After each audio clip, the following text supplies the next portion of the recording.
After much deliberation and speculation, Samajwadi Party has announced that party chief Akhilesh Yadav will be contesting the Lok Sabha elections from Uttar Pradesh's Kannauj constituency. Now, the former UP chief minister will file his papers today.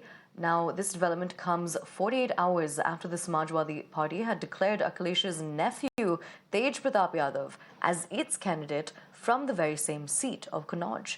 Now, the Kannauj seat has long been in SP bastion. Mulayam Singh Yadav had won the seat back in 1999, and Akhilesh won the Kannauj seat in 2000. Later, he represented the seat in 2004 and 2009. The SP chief left the seat in 2012 after he became the chief minister, after which his wife, Dimple Yadav, won the by-election unopposed. Now, in 2014, Dimple had won the Kannauj seat but had lost it to the BJP's Subrat Pathak in 2019. And Kannauj is slated to go to polls in the fourth phase on the 13th of May. Akhilesh Yadav को यहाँ चुनाव लड़ने आना पड़ेगा, मैंने पहले ही कहा था। मैं उनको कह भी रहा था कि अखिलेश जी यहाँ से लड़िए आके। और दूसरा, चूंकि अखिलेश जी को थोड़ा घमंड था कि वो किसी को भी भेज देंगे, यहाँ चुनाव जीत जाएगा, भाजपा को हरा देंगे, तो इस कारण से उन्होंने अपने परिवार से ही भतीजे को भेजा। तो हमने उनसे कहा था, हमने अखिलेश जी किसी को भी भेज दोगे आप जमानत जब्त हो जाएगी, यहाँ चुनाव ही नहीं लड़ पाएगा। We have Kannauj DM with us. Sir, एक बड़ा दिन है. Both the big leaders will be filing their nomination. Samajwadi Party Chief Akhilesh Yadav, BJP MP Subrat Pathak will be filing their nomination. What are the preparations of the district administration? As per ECI instructions, all arrangements have been made, and the nomination will start at 11 a.m. sharp, and it will continue till 3 p.m.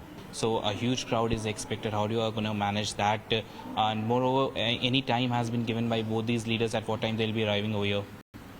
As per this arrangement at the local level, crowd is not coming to this place. No crowd is allowed. Candidate plus 4, 5 people and only 3 vehicles.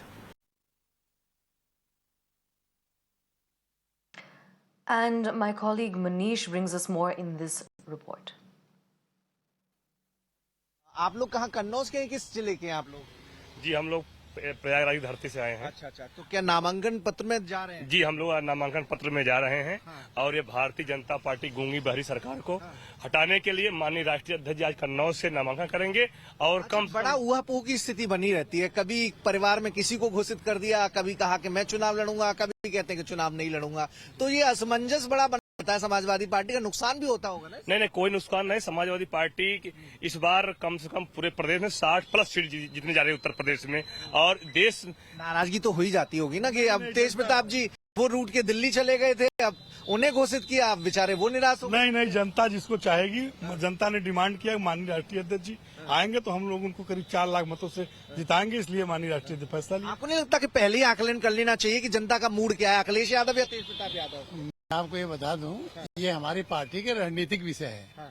ये BJP की चाल का काट है, इसलिए ये पहले किसी को घोषित करो, फिर किसी को घोषित करो। ये पार्टी के नीतिगत विषय है।